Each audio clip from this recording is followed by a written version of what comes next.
Bonjour mes amis,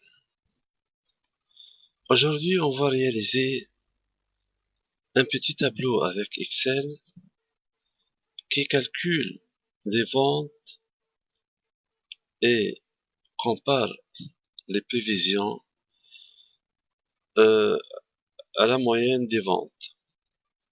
C'est un simple tableau, mais peut-être efficace. On va commencer de saisir le tableau. Ici on va noter les achats.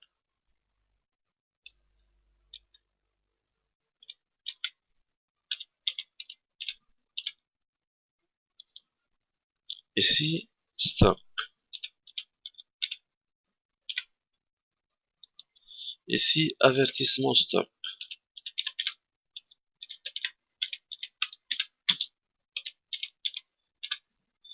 Je veux qu'Excel m'avertit lorsque les stocks diminuent au-dessous d'une valeur bien indiquée. Bon, je dois élargir la cellule, donc j'appuie ici et j'élargis cette ligne. Ici, vente, par exemple, vente matin. Vente matin.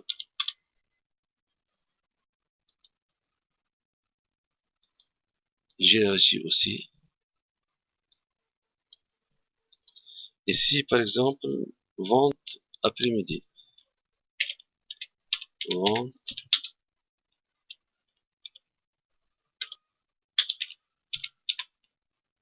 après-midi.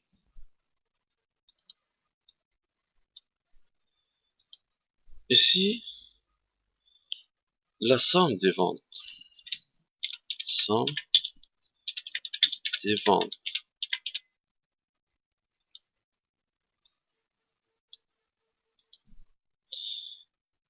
Moyenne des ventes. Je veux qu'Excel me calcule la moyenne des ventes.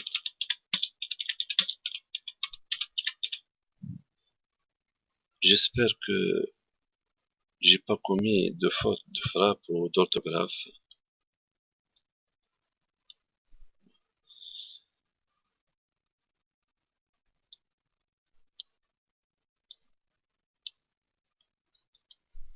Ici, on va noter les prévisions. Prévisions. Et finalement, bilan.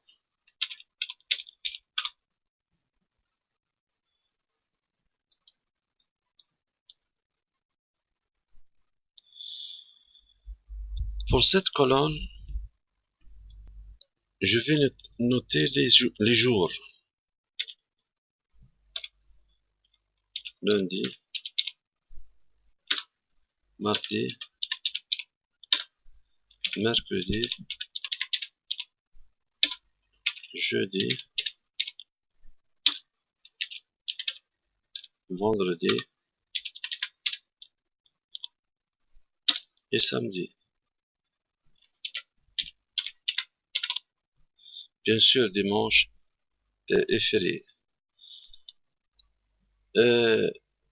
Ici, maintenant, je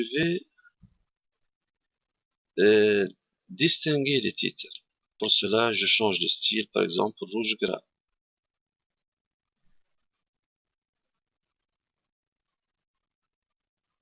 J'attends que ça répond. Voilà. Et puis gras. Pour les jours aussi, rouge, gras.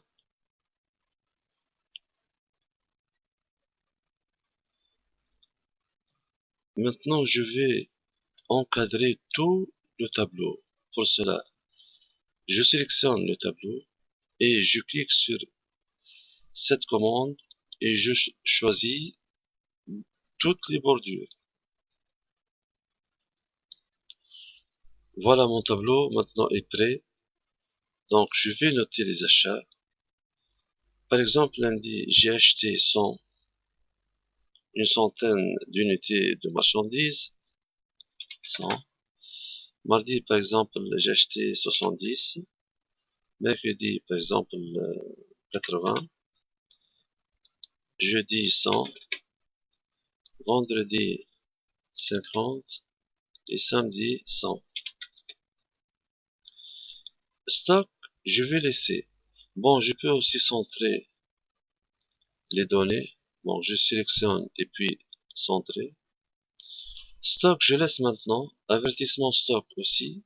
Vente matin, par exemple, lundi, j'ai vendu 30 matin et 50 après-midi. La somme, je laisse. Moyenne, je laisse. Prévision, je laisse. Bilan, je laisse. De la même façon, par exemple, mardi, j'ai vendu 25 et puis 40. Mercredi, 35, 40. C'est à titre d'exemple. Par exemple, 30, 50. Vendredi, par exemple, 35, 45. Et samedi, 40, 50. Bon.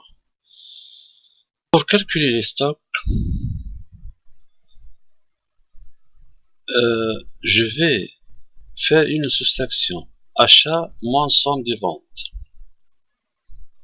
Donc ici, je vais introduire une formule. Pour cela, je clique onglet formule, puis insérer une fonction somme. OK. Donc,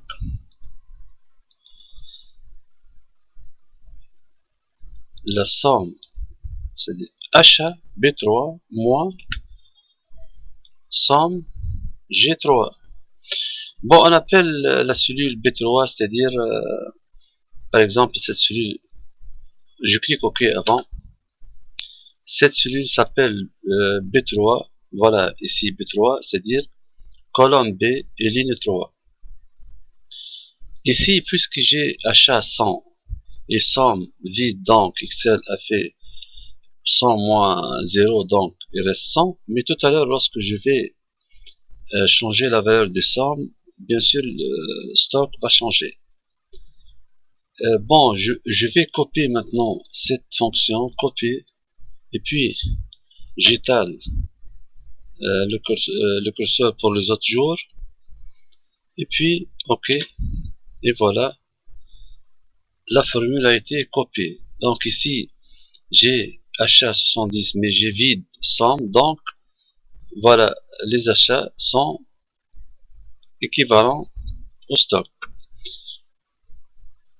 Mais lorsque je vais introduire les valeurs des sommes, bien sûr, ces valeurs vont être changées automatiquement. Pour la somme, je vais insérer une fonction somme. Somme vente matin et vente après-midi. Donc, je clique sur vente matin et puis je sélectionne aussi vente après-midi et voilà, OK. 30 plus 50, c'est 80. De la même façon, je copie cette formule pour les autres jours. Pour l'avertissement stock, la moyenne, bon, je laisse maintenant avertissement stock. La moyenne, je vais insérer une fonction qui débute par moyenne. Moyenne, voilà, moyenne. Je veux qu'Excel nous calcule la moyenne des ventes matin et après-midi. Donc ici, moyenne. Je sélectionne cette cellule, puis la deuxième. J'ai vendu 30 et 50, la somme c'est 80, donc la moyenne c'est 40. De la même façon, je vais copier cette formule pour les autres jours. Pour ce qui est avertissement stock, je veux qu'Excel m'avertit lorsque les stocks sont au-dessous d'une valeur bien déterminée. Pour cela, je vais insérer une fonction qui débute par si.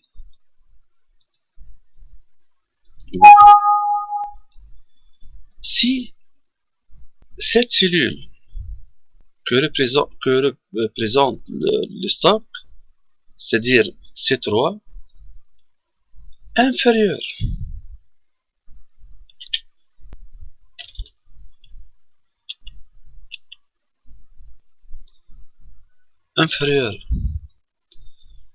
par exemple à 20,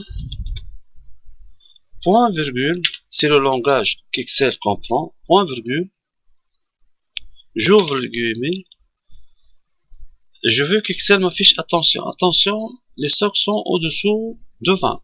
Alors il faut s'approvisionner. Attention. Sinon, je dois écrire point virgule. Sinon, si la condition est fausse, pour la première partie de la fonction, si la condition est vraie, Excel m'affiche attention. Sinon, j'ouvre le guillemet, il va m'afficher stock en règle. Stock en règle. Je ferme le guillemet, bien sûr, la fonction doit se fermer par les parenthèses et c'est fait. Donc, et bien ici, stock égale 20, donc c'est égal à 20, n'est pas inférieur à 20, donc Excel m'affiche stock en règle. Je vais copier cette fonction pour les autres jours, je clique OK, et bien ici, pour jeudi, ici par exemple pour mardi, stock 5, donc inférieur à 20, donc il m'affiche attention. Je peux changer par exemple ici le style de la cellule, par exemple rouge.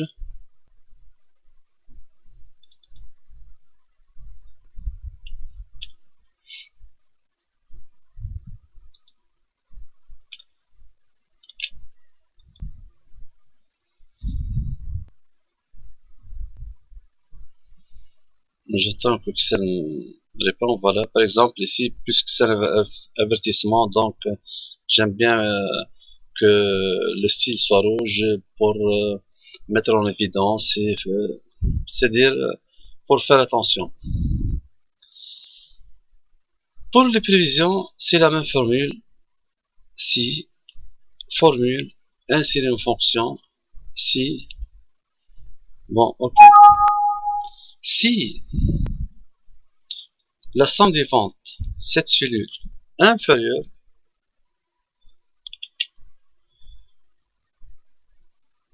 plutôt, cette formule, je dois la copier au bilan. Mes prévisions, par exemple, j'ai prévu de vendre 80. Ici aussi 80. 80. 80. 80. 80. Je prévois toujours de vendre 80 unités. Pour le bilan, je dois insérer une fonction si la somme des ventes, c'est-à-dire G3, inférieure